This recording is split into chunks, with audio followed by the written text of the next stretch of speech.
Welcome to the journey of an aesthete, a comprehensive examination of all things aesthetic, the arts, the humanities, and what it means to be human.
Welcome to our show, Journey of an Aesthete podcast. Oh, thank you. I'm very glad to be here. I'm so happy to do this show because this is kind of unusual for a number of reasons. So I had many kinds of guests on our show. I've had coal miners and singers and trombonists and poets and philosophers. And you fit in very comfortably with all of our guests. And I suppose most interestingly for our purposes, I've read you for a very long time because I believe my familiarity with you goes back to the Scandal of Pleasure book in the mid-'90s. Remember that? 1995 with the Mapplethorpe cover of the flower. Right. And so I've been reading you all these decades, and you're the author of Venus in Exile, The Real Thing. You teach, I believe, at University of Pennsylvania. Mm-hmm. And you also are a librettist for opera. I have become that, yeah. And so I would like to spend some time in our episode discussing all your many careers and your many ideas. But generally, I like to do kind of a linear chronology, and I guess start from the beginning of how you came to write a books like Scandal of Pleasure, Venus in Exile, and then out of that framework, the good stuff, the non-linear things will start to happen. So, okay. So what? Well, first, how did you come to write such terrific books that are both accessible and meaningful? Well, thank you. Before the Scandal of Pleasure, I wrote 3 other books, and what was unusual about them is that they were about both literature and visual art. Okay.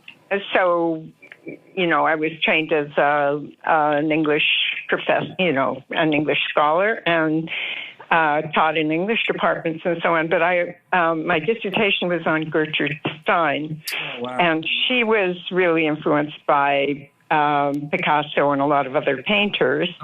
And so one of my chapters was about what does it mean to talk about Cubist writing, which is what everybody called Stein.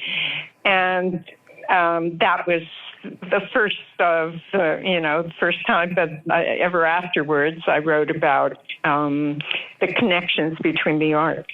And so it gave me, a wider set of interests than normally you could develop within a single discipline. Mm-hmm. And it was I began writing in the late 70s and the 80s, and it was a time of theory, and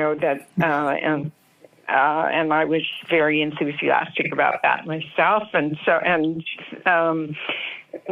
so having a kind of theoretical, philosophical orientation toward art also broadened what I was doing.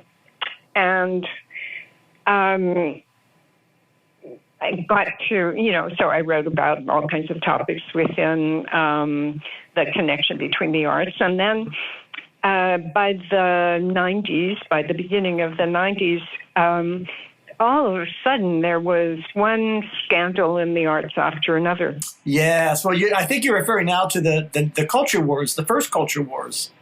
Right, exactly. Now, I should interject that I don't exactly have a dog in this fight, but I do have a lot of opinions. And so I should say I'm of the school of thought that we've been in a continual culture war since then, and there has never... So not only did the culture war not end, it's just been one 40-year culture war. But anyhow, I just didn't mean to interject so soon, but that's kind of... No, but I mean, I think what's so startling is that the meaning of culture wars, of the phrase culture wars, changed so drastically. Because in the 90s, it was a series of wars or arguments, controversies surrounding culture itself and high, what we might call high culture. And, Rushdie and Mapplethorpe and political correctness, and, there were calls for censorship and all kinds in the art. Karen Finley and Cindy Sherman and all, right. And all that, yeah. But by our day, what we mean when we talk about culture wars is really a fight between people with very, sort of factions who are of people who are split. Yeah. By their take on a bunch of often political and economic ideas and social ideas too. So it's a kind of war between people rather than war over works of art.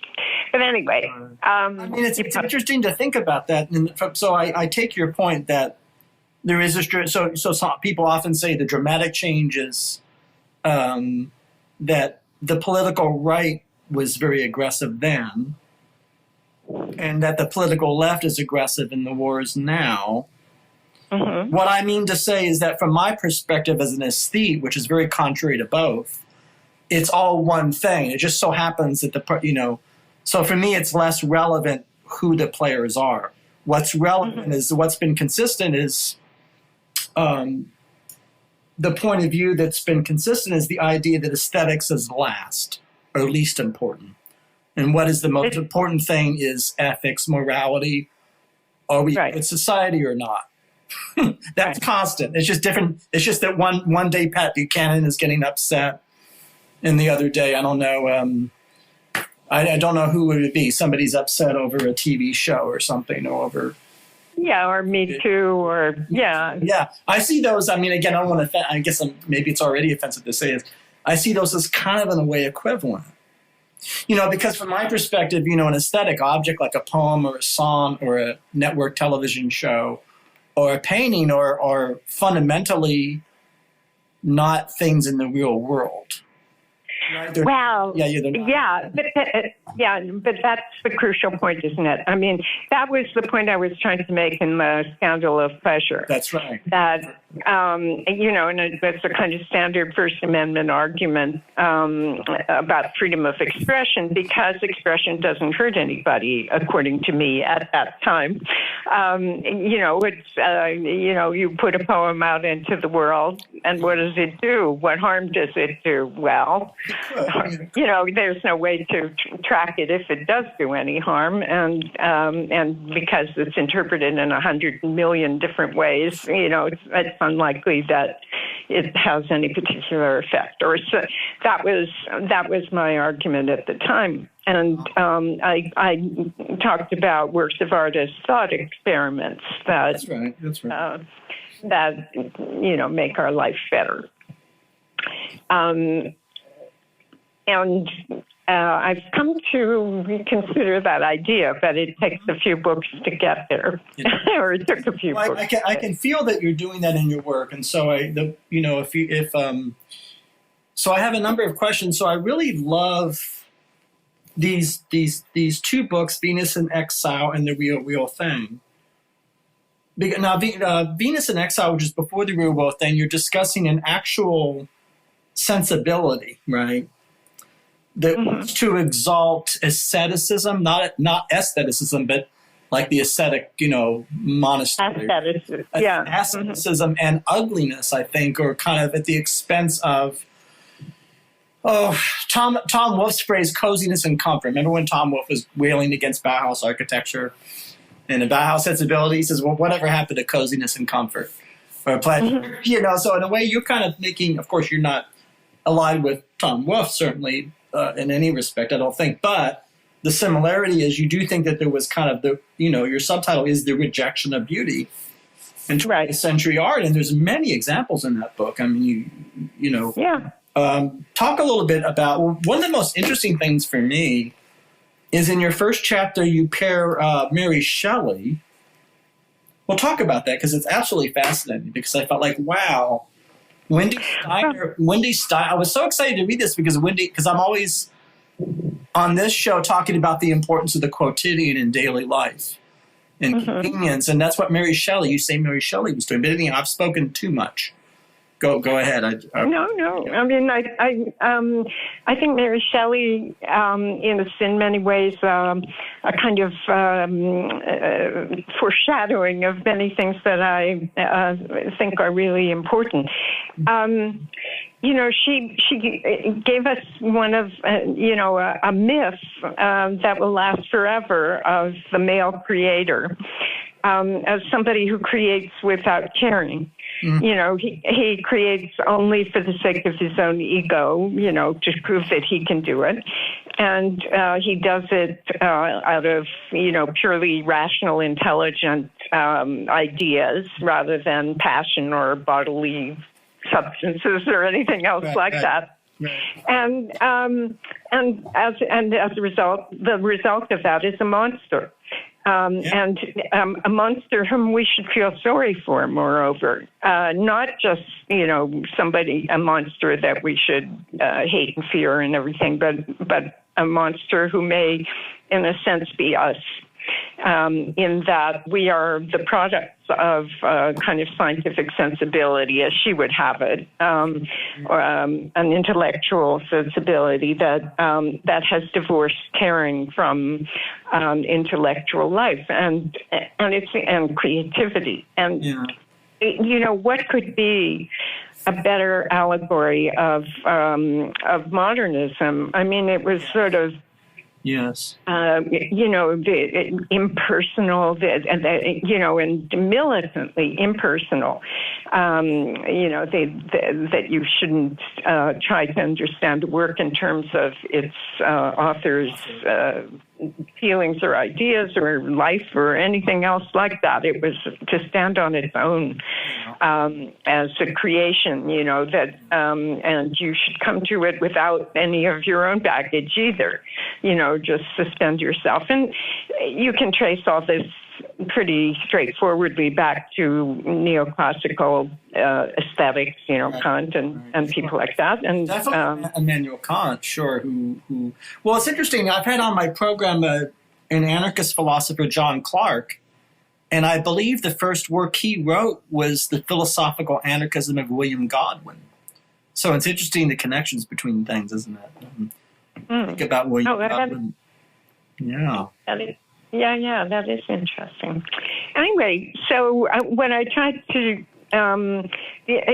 obviously this Frankenstein is a gendered text as well. It's written by women, and the women in the text behave completely different from Dr. Frankenstein. And And a lot of modernism or modernists in their writings and about literature was extremely misogynistic as well. Mm-hmm. And so, the thing is that I was raised by the next generation from that, by people trained by modernists. And I was taught and believed that one should, divorce one's petty emotions and everything from a work of art as one approached it, and instead, try and get at it for what it was in itself, separate from everything else, and blah blah blah. And it took a lot of doing too, or a lot of development for me to feel that my personal feelings, my individual feelings, my non-universal feelings were worth anything when it came to the experience of art. And I mean, not that I had problems with my ego or anything, but but we were all taught that we were irrelevant, as individuals to it. Would it be fair to say that you were taught, to put it in a kind of a blunt or crude manner, that you weren't home, that you weren't present, or even there? Would that be? That would be, I guess, a more. Is it that kind of thing? Like almost like leaving yourself out of your own experience or out of the. Yeah. I wouldn't necessarily say I wasn't home. I was supposed to stay outside while this was going on. Right. Well, yeah, I mean that's a very. But is that? So I guess I'm in a way I'm an outsider. I'm going to ask you some informational questions because I'm a little puzzled. So of course that was an orthodoxy, right? That you write about so well in that book. I said that book is going to hold up and be. I hope Venus in Exile will continue to be taught and read. But in a sense, you were kind of struggling, I think, with that or against that to some extent. Mm-hmm. But it makes me think about artists who also in their work challenge that. Now, I don't know why Karen Finley comes to mind. I mean, there are many people, but I'm wondering, what are your thoughts about that, or at least in terms of Karen Finley, the performance artist? Yes. Yeah. That she sort of smeared herself with chocolate and in order to simulate excrement, and was the VNEH got in trouble over the supporting that and so on. Well, it seems. Well, here's where the argument begins to move on in my mind, away from the position that I took in The Scandal of Pleasure, which was, which in a way is not all that far from modernist thinking. I mean, Venus in Exile is a real beginning to step away from that. Yes. Because, Karen Finley is enacting what she takes as her social position, and, as a woman, the way that she's treated, the way that the world sees her, and she's, exaggerating that in order to make it emphatic and obvious to people and to be shocking. And I see absolutely nothing wrong with that. I mean, it's not, it's not beautiful in my sense of the term, but a great deal of art is tied up with, I came to see is tied up with changing our positions on things and expressing very difficult times that we're passing through. Yeah. And it seems to me, the more that I have thought about all this, the more, and the recent controversies over Balthus's art, for example. Oh, okay. Yeah, I haven't been following that as closely as you. So did you want to go into that? Because I don't know. I mean, well, a couple of years ago, I think it was 2018, some women who were connected with the Museum of Modern Art, either as members or members of the board or something like that, but they were youngish women,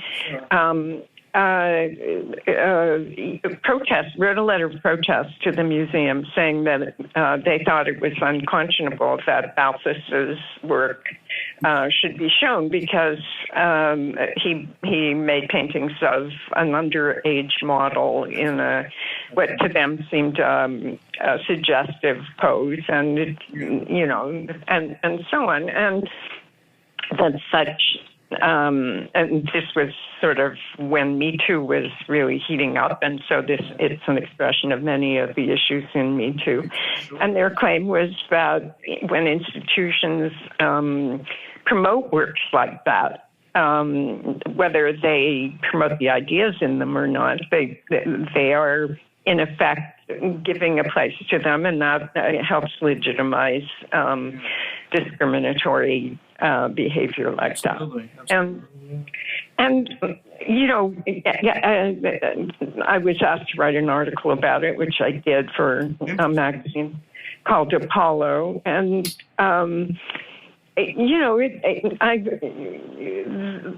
in that article, I sort of wobble. I mean, on the one hand, I say, well, who knows what people think when they come away from seeing a Balthus painting. Yeah, I don't know.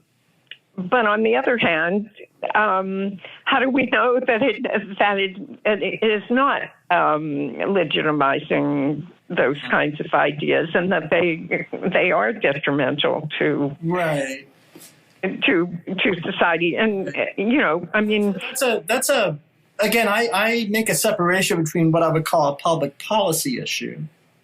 Indeed, I would even say an ethical issue and the art object itself. There is surely some separation there. And so I'm not really sure that's wobbling. One can hold, it's sort of one can hold it something, I don't know, but I've said too much, but I'm thinking out loud. It reminds me of an interview with, do you know the famous interview with, in the movie Crumb? The movie Kong? Crumb, R. Crumb, Robert Crumb, the documentary from the... Oh, yeah, I didn't understand. The interview with the Australian art critic, he was kind of a celebrity. What was his name? I'm sure you probably met him or known him personally. I don't... what the heck was his name? Like Australian... But I saw the movie. I've seen Crumb. I didn't know. I just didn't hear you. That's all. Well, I'm trying to think of who this Australian critic was. He was kind of almost one of those... Oh, I know who you're talking about. What's his name? It's a common name. Hughes. That's right. Robert Hughes. Hughes. The Culture of Complaint. How's that for a throwback to the 90s, sort of 90s? Remember all those books like The Culture of Complaint and the Disuniting of America and the all that stuff and the Alan Bloom? He's part of that. But anyhow, in the interview, somebody... He talked about how Picasso was sexually aroused by his own paintings, right? And he would sort of get off sexually to his own paintings, right? Mm-hmm. And I think Robert Hughes mentions that in passing. Mm-hmm. And there is that kind of, I guess there is an erotic dimension to some art, surely not all art, but that's of course. Oh, I think there's an erotic. I mean, maybe I think.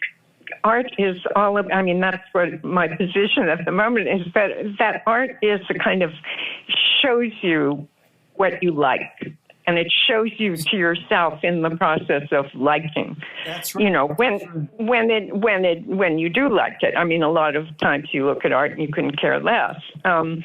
It just doesn't move you. But when you find something beautiful, for example, you not only say, oh, that is wonderful, but you observe yourself having that experience, and it tells you all kinds of things about who you are, and and what it means. And it's a really profoundly important experience that's available to everybody, moreover. But it made me think of other artists, male artists, who probably got off in this way, like Fellini.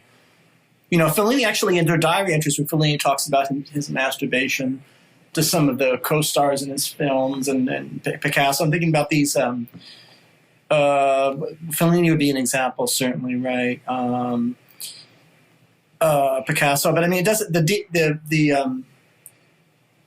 It's odd to me that would be I mean, of course, it's wrong if it's somebody who's underage, of course. But what I'm saying is, I guess I'm a little astonished that people are surprised by that artists would have sexual feelings, and I guess does that come from the modernist sort of separation of emotion and art, or that's the realm of entertainment, right, rather than fine art? I mean, is it a categorical confusion, or is it... Right. I mean, the idea was to separate pornography from art,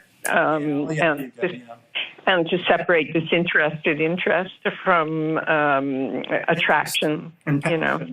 Yeah, but it's kind of, these things don't really work, right? They sort of fall apart. These airtight categories, right? I mean, right. I mean, that's... But I'm sort of both thinking about Fellini.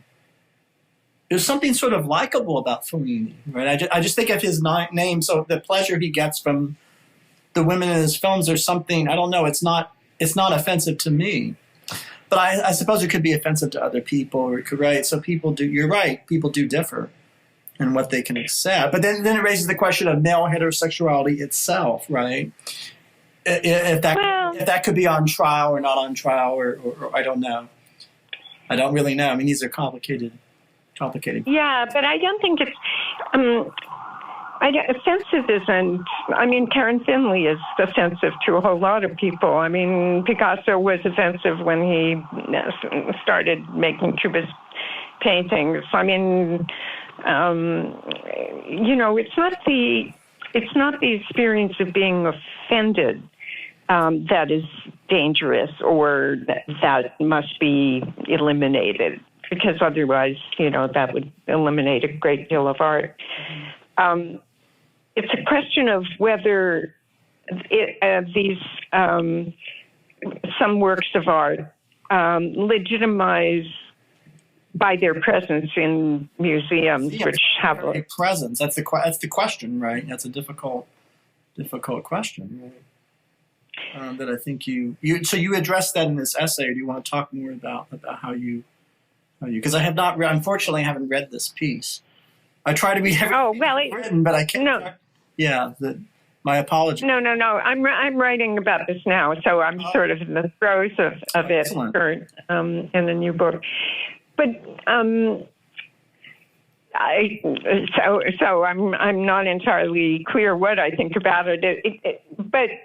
I mean, the chapter that is going to deal with this is going to be about the nude in art, and the great experts on the nude, like Kenneth Clark and Berger, are the two big names, right? Berger and the ways.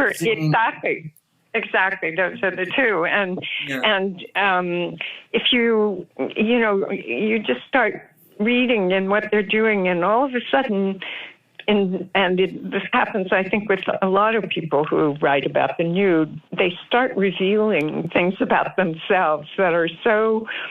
there's nothing wrong with them, but they're presented as if they're universal experiences in sex or in art that deals with nudity or something like that, and they're very, very particular to these people. And I mean, John Berger says somewhere, when you see a person naked, you find for him, you see the sex organ, and that's all you think about. And my jaw dropped open. I mean, really? I mean, that's all you see? Maybe it's all he saw, but I mean, that if you make that a kind of controversial statement is what. I would not hold that against him, but but again, even that. So I guess what you're saying is that's just John Berger. That there's probably a million people that aren't like John Berger anyhow, right? So that's millions of people, Right. And that's it. That's a very important point that we tend to overly universalize examples, right? And take away from the uniqueness of human. Because sexuality is a very personal thing, a very personal matter. Mm-hmm. The movie that comes to my mind, I don't know how you feel about this film, I think it's a great film, is the Jacques Rivette film with Emmanuel Béard and Michel Piccoli, The Beautiful I don't know Innocence, Le Belle Noire, which is about a painter. Well, the entire film is Emmanuel Béard nude as a life drawing by Michel Piccoli. It's like a 3-hour movie. It's a Rivette film with Jane Birkin. Oh, really? Oh, it's an extraordinary film. Well, if you're a Rivette fan, you got to see it, but you may not be a Rivette fan. But that film deals with these questions. So I guess what I'm saying is that good artists are kind of dealing with these very questions, but I don't think they're dealing with them in necessarily a decisive way. Like they themselves don't fully know, right? Like this film. I don't know what you think about that as a Well, I mean, some artists are really looking at and a lot of feminist artists are very concerned about what it means to be seen unclothed and so on. I mean, and especially in 70s and 80s, feminists no. are so common. Carolee Schneemann and. Yeah. I love. I actually got to see her once live as a child. If you can imagine that. You can. Wow. In New York, that's a whole other story. Because I had very unconventional parents, and they would take me to all these. So I would actually see Holly Hughes in like '79 and Carolee Schneemann. It kind of distorted not distorted, but it kind of opened up my mind to a lot of things. Well, there you are. You can see that art really does affect people, and we have, you have to be careful. Be careful of it. Seeing Carolee Schneemann's fuses is not going to. Yeah, exactly. I think she's very. But see, you may look at it differently than I do because I have more. I mean, I see it as. Well, I don't know. I mean, I guess when you're performing as a human being, that's almost in the realm of theater, right? Rather than painting, there are surely differences, and I wouldn't know what you think about that. I mean, these are the performance art sort of blew the distinction away entirely. I mean, a lot of it. Vanessa B. Croft, for example, would get a bunch of women, some of them professional models, but some of them not, and have them get naked and wear just shoes and have them present in a room and in a gallery and just standing there or and they were still some of the time or walked around some of the time and so on and all those intermediary or mixed media kinds of developments in the latter part of the 20th century, really did pose a whole bunch of problems because they sort of mucked around with the boundaries between things so decisively. Everybody needs an anchor in life. You, me, just everybody. Anchor made this whole show possible. I'm immensely grateful to them.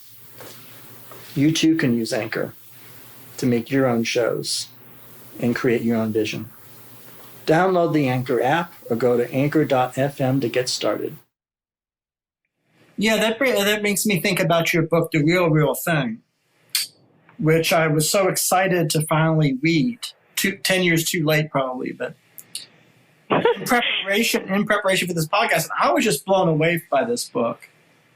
I mean, do you mind starting from the cover? So who is this? I really love that you included this work from 1977 on the cover. Well, I don't know where to begin. Just you start talking about how this book came to be, and it's just so beautiful. All the examples, and anyhow, just whatever comes to your mind about how this came The model and mirror of art. Well, what I had been developing in Venus in Exile, and even somewhat in The Scandal of Pleasure, was a notion of beauty as an interaction, because art fosters that interaction. So, in other words, it's next to impossible to define beauty or in any absolute sense, or to have people agree as to what is beautiful, because it isn't a thing and it isn't a property of things. It's a kind of interaction that we enter into with something else. So, I mean, for example, everybody finds his or her own baby inexpressibly beautiful, and that's because of everything that baby means to you and how you interact with it, and it interacts with you, and all the rest of that. And what it objectively looks like means nothing. But if and in this interaction that we have with something that we consider to be beautiful, we, as I said, observe ourselves taking pleasure in it. And so I began to think, so that is a kind of story about the relationship between a work of art and a viewer. Okay. But I thought there are so many other factors or players, if you like, in the work of art. Right. So the work of art shows a model, represents a model, or even if it's not a specific model, it represents something about the world, that even abstraction does to some degree. But may I ask you a question? So when you say model, could that mean ideals and ideas and abstract principles as well as human beings? Possibly? Sure. Oh, sure. Interesting. Huh. Sure, but that's why the case, though, of a specific human being model standing before you and all that is such an important subset of all that, because that person was there. That person was standing in front of the artist, or sitting or whatever in front of the artist, so as to create focal distance that is like what is represented to us in the when we stand in front of the painting. And in fact, there are all these sort of intricate correspondences in almost the geometry of perception that connect us. So the one thing that you can be absolutely sure is true of every painting is that when you stand in front of it, you are occupying the position that the person who made it occupied at some point in the process of making it. So we're all standing in Picasso's shoes. Wow. To that degree. Wow. That's a profound correspondence. Sure. And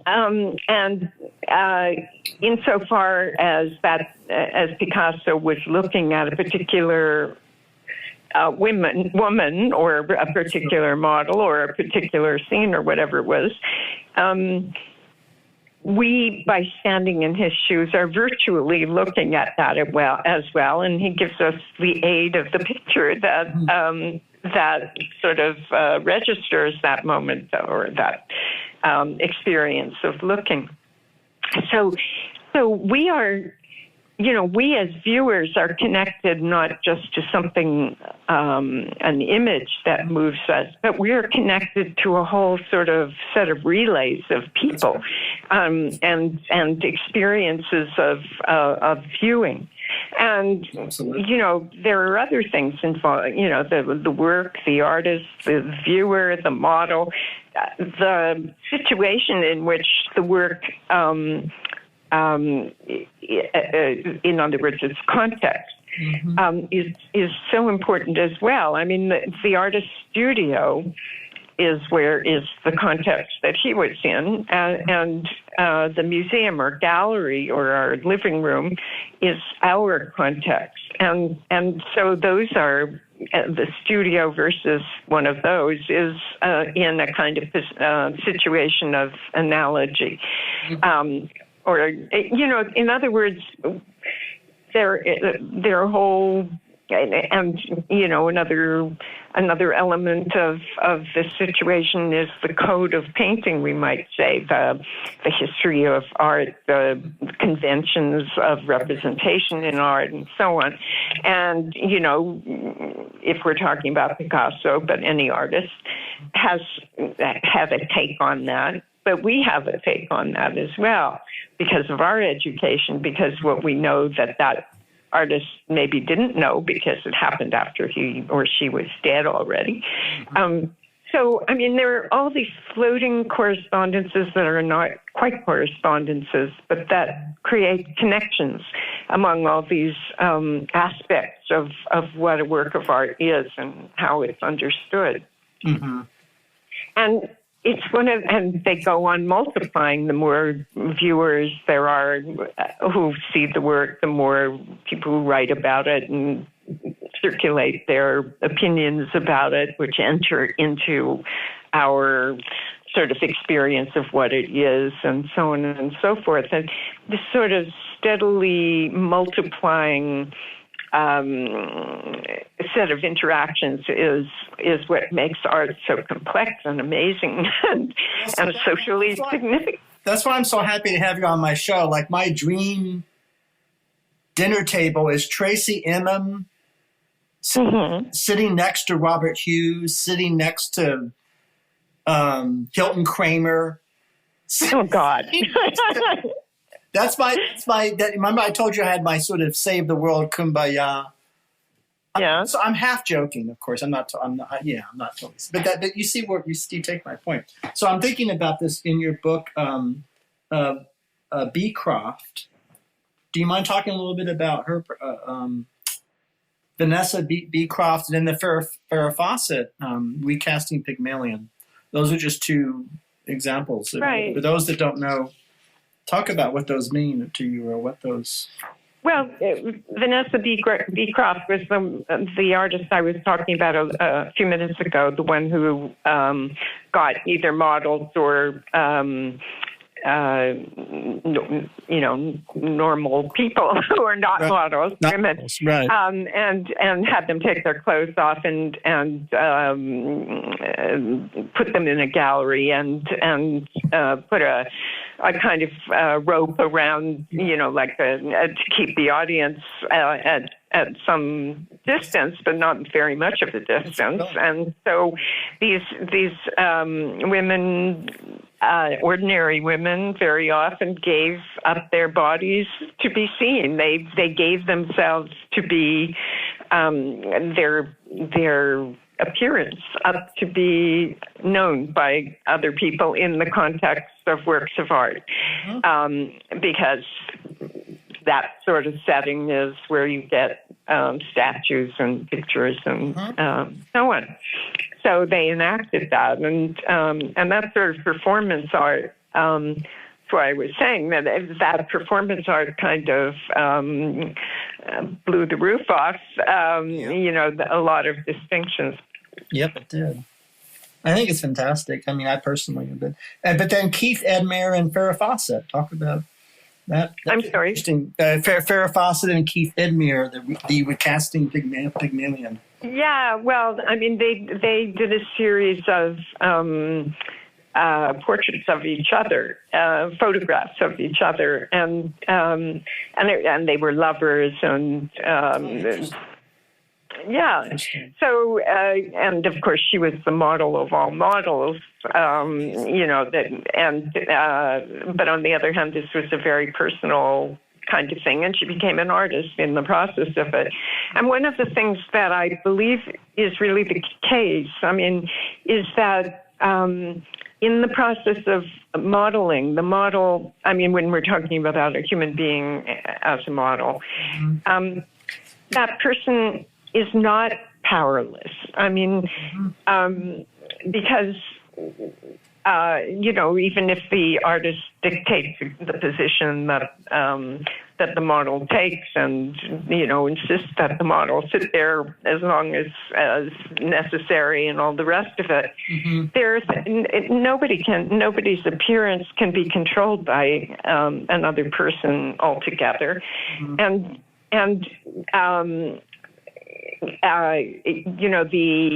the sort of animal force that model exerts on the artist is the attraction, the pleasure of seeing him or her in that position, and so forth. Those things. It's an interactive situation. It's not a one-way That's right. thing. Although 19th century commentators wanted it to be seen that way, but yeah. But the Pygmalion myth, the myth of Pygmalion is sort of, age old, and already knew this to be the case. Pygmalion was in the myth was a sculptor who, found all the women in his area to be imperfect, and. Because so he decided that his statue of a woman was going to be made out of his own imagining, and he made Galatea, who was absolutely perfect, and of course, being an expression of him, he fell in love with her, and she really, was pining away and so forth. And Venus took pity on him and brought her to life, and they got married and so forth. But as kind of allegory of what's involved in the relationship between an artist and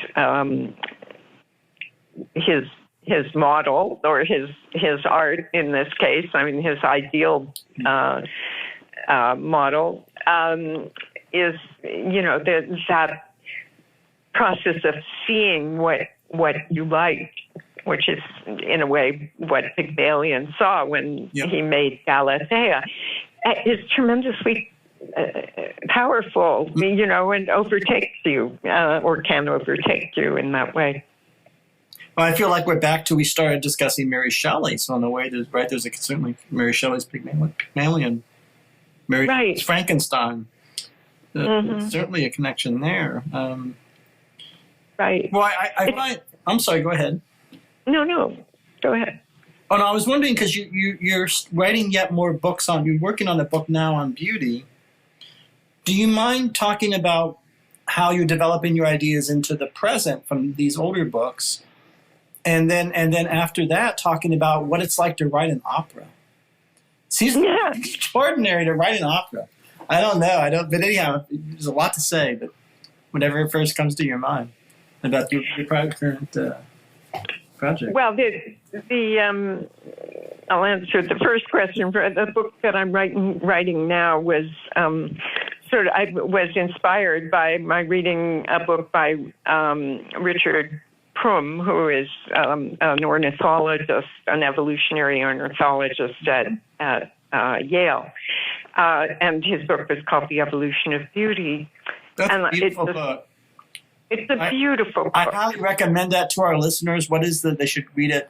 The Evolution of Beauty by Robert Prum? Richard Prum. Richard Prum. Get it and buy it. So there. Yeah. Go ahead. Yeah.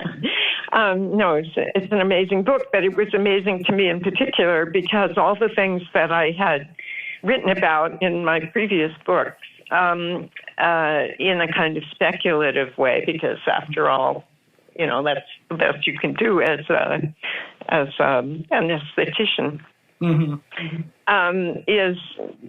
He had come to similar conclusions through scientific research, observation, and a lot of thought, and a very interesting mind.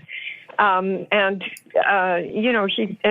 was kind of uncanny how much of the same ground we had covered each, so Because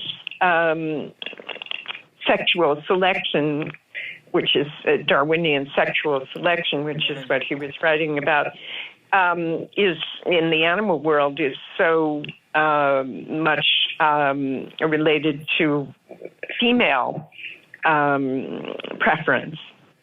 In other words, women or females are the choosers when it comes to the choice of mates and so forth. And according to Prum, they choose what they think is beautiful. They choose, in other words, what pleases them.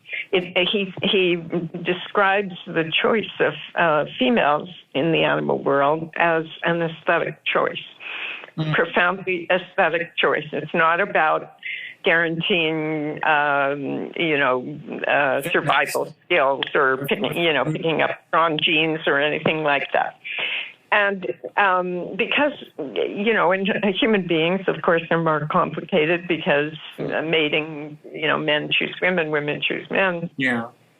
And they all choose other things, or many choose other possibilities as well. I mean,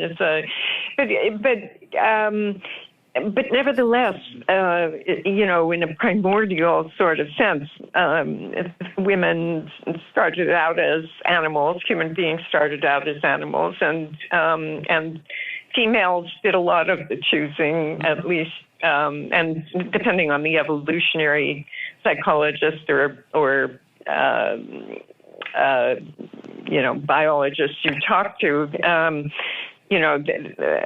some of them really believe that women are the choosers and have shaped human beings, are responsible for the shaping. And if Prum is right, the shaping in terms of what they find beautiful. Mm-hmm. Well, that sort of opened up for me huge areas because, the last few books that I had written had kept on insisting on the special place of women in all this. And Venus in Exile, for example, showed this sort of rejection of beauty as also a misogynistic prejudice, and so on. And models are archetypally female, and artists are archetypally male, even though, of course, there's some variance in that. But I mean, and so on. That gender seemed so important to me in trying to work out these ideas of beauty. And here's somebody who just laid it out for me,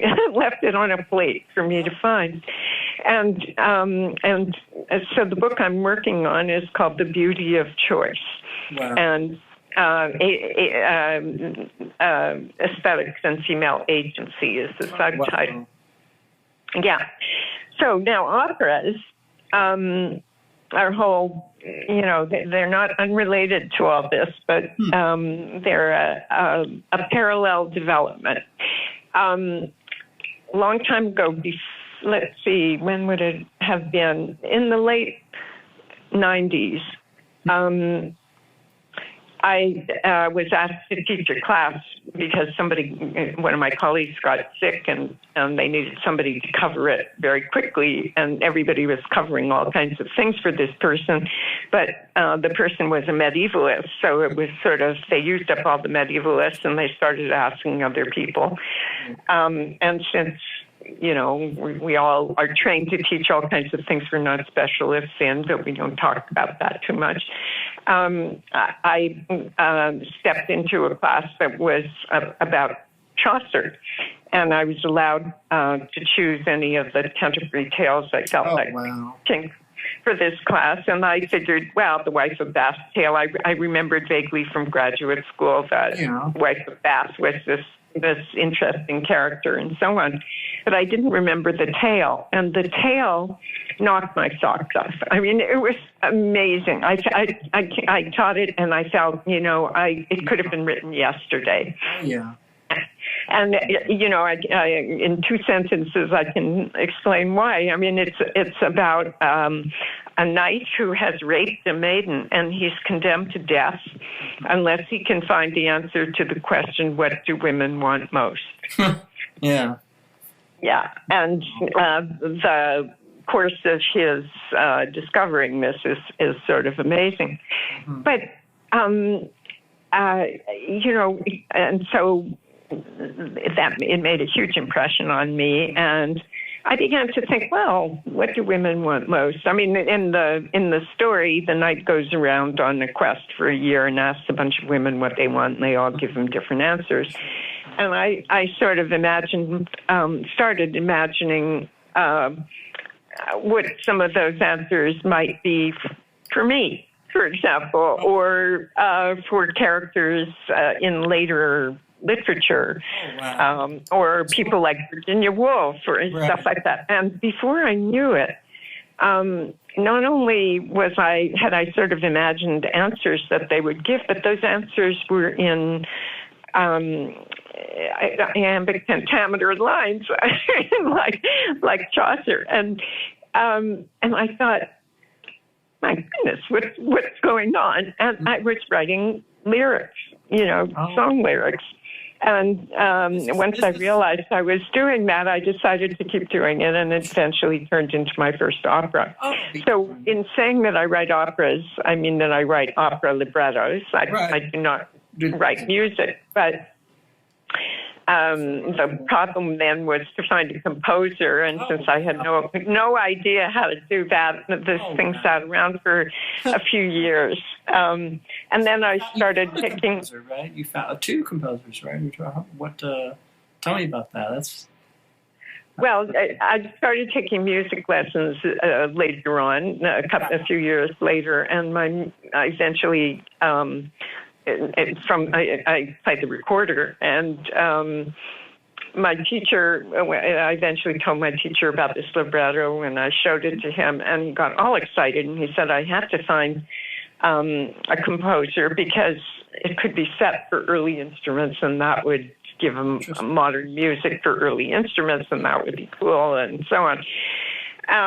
So I asked everybody I knew who knew anything about composers, and I was getting nowhere. And then I buttonholed a composer at a party, and he told me that he was booked up for the next 2 years, but if I wanted to find a composer, I should go to the American Music Circle website. Wendy Steiner, if you had my number, you could have called me. I would have written you some music, but there you go.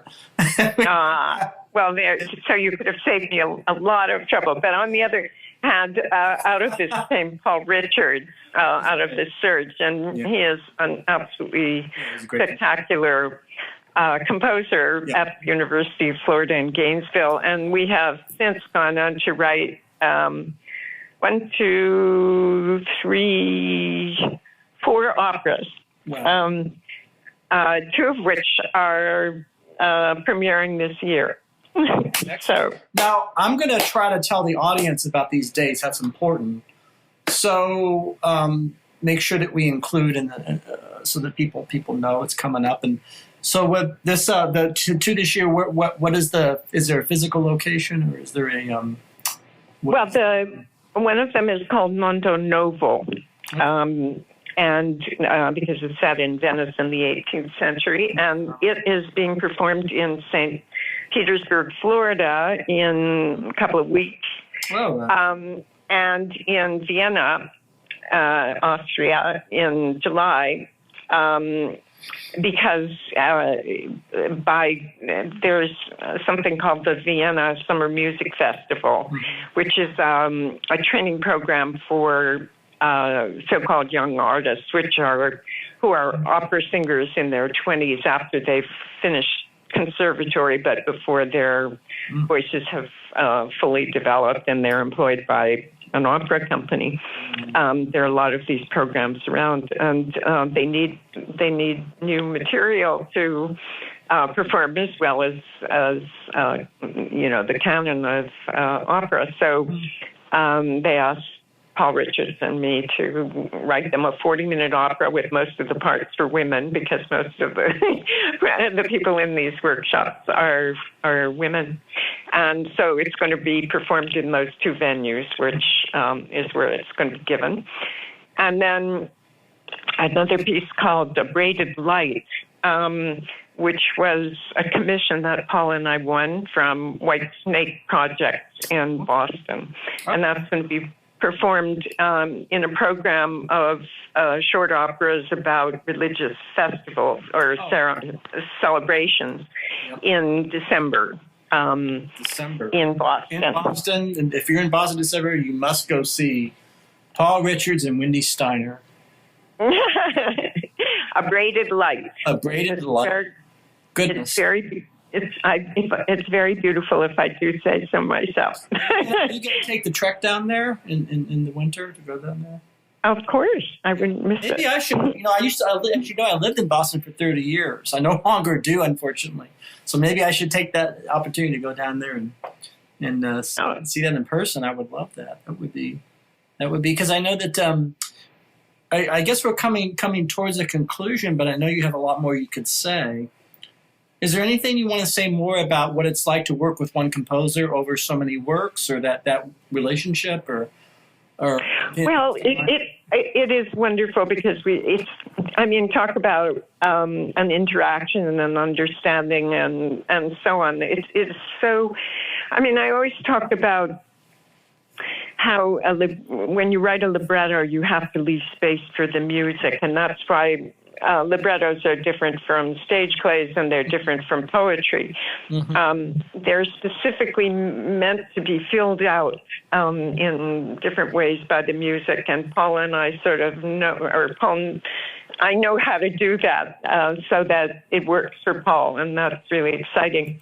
But I've also been working with a woman composer called Frances White, who is a wonderful composer, and we have a long mono opera in production or in the course of creating. The music is almost finished for it, but an excerpt from it has been recorded, and I use that soundtrack for a piece that I did in the Venice Biennale. It's an installation that uses kind of my photographs, which in the opera is called Upon Reflection, and it's sung by a photographer who is at the opening of her work,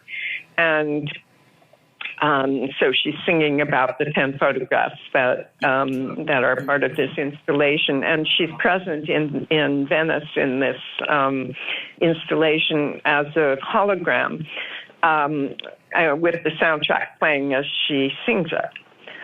So that is the most recent piece of mine that came up.